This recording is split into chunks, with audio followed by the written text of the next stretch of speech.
নমস্কার, দ্য রিপোর্টে স্বাগত। না, এবার আর জমি মাফিয়া নয়, প্রকাশ্য দিবালোকে পানিহাটির বুকে বিজেপি উত্তর শহরতলি জেলা সহসভাপতি মলয় চক্রবর্তীর মদতে পুকুর ভরাটের অভিযোগ উঠল খোদ জলা জমির মালিকের বিরুদ্ধে।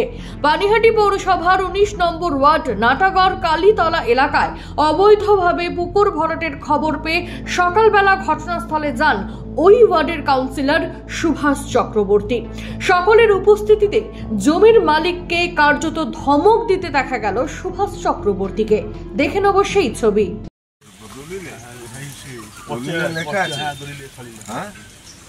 লেখা থাকলে হবে না তো, আপনাকে এটা এখানে ই রয়েছে, যখন কিনেছে পুকুর ছিল তাহলে উনি 85 সালে কিনেছে, আজকে 40 বছর এটা পুকুর হিসাবে ইউজ হচ্ছে, ঠিক আছে? নেচার শালি হতে পারে, ইউজ হচ্ছে পুকুর হিসাবে, এটা দেখতে হবে। Nature and character change. ওকে জানার কিছু না, কেউ ইনফরমেশন না পেলে তো আপনি ভরে ফেলতেন। এগুলো সব তুলুন, এগুলো কালকের মধ্যে যদি না তোলেন তাহলে আমার লোক আসবে, আমি তুলে দেবো। আপনাকে বলে যাচ্ছি, এখন সব তুলে দেবেন, কোনো ভরাট চলবে না, সব তুলে দেবেন। আমার এই ওয়ার্ড, আমাকেই তো জানালেন না, আমি অবাক হয়ে যাচ্ছি। হ্যাঁ, মানে আপনারা এত মাতব্বর হয়ে গেলেন। মাতব্বর, আপনার পেছনে কোনো মাতব্বর আছে? দেখান তাকে। হরিদাস পাল এখানে কে কে আছে আপনার পাশে? আপনি ভাবছেন কাউন্ট জোরে করছেন? আপনার বয়স হয়ে গেছে, আপনাকে বলতেও তো আমারই লাগে। এটা কালকের মধ্যে তুলে না দিলে আমি লোক দিয়ে তুলে দেবো। কেন? তুমি তো ওরাই লোক দিয়ে তুলাবে।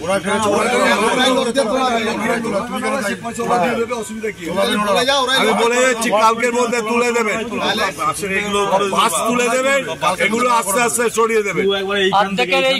পুকুর ভরাট নিয়ে ঠিক কি সাফাই দিলেন জমির মালিক সঞ্জীব কর্মকার, শুনবো। আমি সেটা বুঝিও নি, সেটা আমারই ভুল বলেন যাই বলেন, আমার রেকর্ডে যেটা ছিল সেই হিসাবে আমি আস্তে আস্তে ভরাট করেছিলাম, যে আবর্জনা ভর্তি ছিল এর মধ্যে। বিগত দিনে আমি বেশ কিছু টাকা পয়সা দিয়ে খরচা করে মাঝে মাঝেই পরিষ্কার করাতাম, তারপরে আস্তে আস্তে ভরাট করেছি।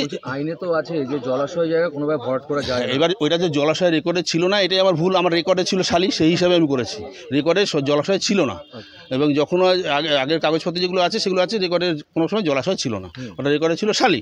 সেই হিসাবে আমি ভরাট করেছি, যে মানে ভরাট করেছি। এবং আমাদের শুধু আমি মানে কি, আমাদের পরিবারের বাবা মারা যাওয়ার পরে আমার বোন আর ভাইরা যারা ছিল প্রত্যেকের মধ্যে এটা তো ডিভাইডেশন হয়, সেই ডিভাইডেশনের হিসাবেই আমাদের হয়েছে। সেটা ডিভাইডেশন ডিডও আমার কাছে আছে। এখন কি করবেন? কি এখন আমি স্যারা যারা বলবে সেরকম হিসাবে আমাকে চলতে হবে। বলবে কি, আমি বলছি তো তুলে দেবে। পানিহাটির বুকে বাস্তুতন্ত্র নষ্ট করে মোটেই ইমারত গড়ে তুলতে দেওয়া যাবে না। রাতারাতি ভরাট করা অংশ পুনরায় আগের পরিস্থিতিতে ফিরিয়ে আনার নির্দেশ দিলেন কাউন্সিলর সুভাষ চক্রবর্তী।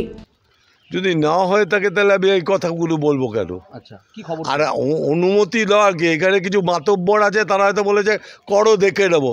সেই মাতব্বর এখন তো সামনে আসছে না, সেই মাতব্বররা। আপনি কি এসে কি দেখলেন? আমি যা দেখলাম, কালকের মধ্যে ওনাকে বলে গেলাম, না তুললে দেখবেন অবস্থা আমি কি করে দিই। আজকে পুলিশ এসছে, কালকে অন্য লোক আসবে, কেন্দ্রীয় সরকারের পুলিশ দিয়ে আসবো। সে কেন্দ্রীয় সরকারের লোক দিয়ে আপনি দেখে কি করি। যার বিরুদ্ধে অভিযোগ উঠছে, অর্থাৎ বিজেপি উত্তর শহরতলি জেলা সহসভাপতি মলয় চক্রবর্তী কি জানালেন, শুনবো। না, আমার এখানে তো অনেক প্রতিবেশী আছে, প্রতিবেশীর সঙ্গে আমার সুসম্পর্ক থাকতেই পারে। তা বলে তার হাড়ির খবর জানার আমার তো কোনো ব্যাপার নাই। হ্যাঁ, আমি তার হাড়ির খবর কি করে জানবো বলুন? আচ্ছা, এই অভিযোগ করা হচ্ছে যে আপনি মদত দিচ্ছেন, সেই কারণে অভিযোগ তো যে কেউ করতে পারে, অভিযোগ করাটা তো করতেই পারে। আচ্ছা, অভিযোগ তো প্রমাণ করতে হবে যে আমরা এইসব কাজের সঙ্গে যুক্ত আছি নাকি। আমরা এই ধরনের কারো কাজের সঙ্গে যুক্ত থাকি না, বিগত দিনে ছিল না, এখনো কোনো। ঘটনাকে কেন্দ্র করে উত্তেজনা তৈরি হয় এলাকায়। খবর পেয়ে ঘটনাস্থলে খোলা থানার পুলিশ এসে পরিস্থিতি নিয়ন্ত্রণে আনে।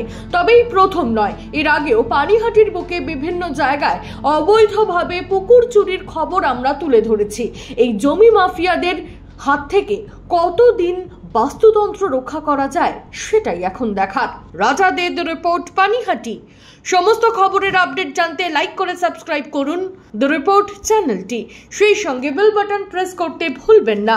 আপনাদের একটা সাবস্ক্রিপশন আমাদের জন্য অত্যন্ত মূল্যবান। জয় হিন্দ।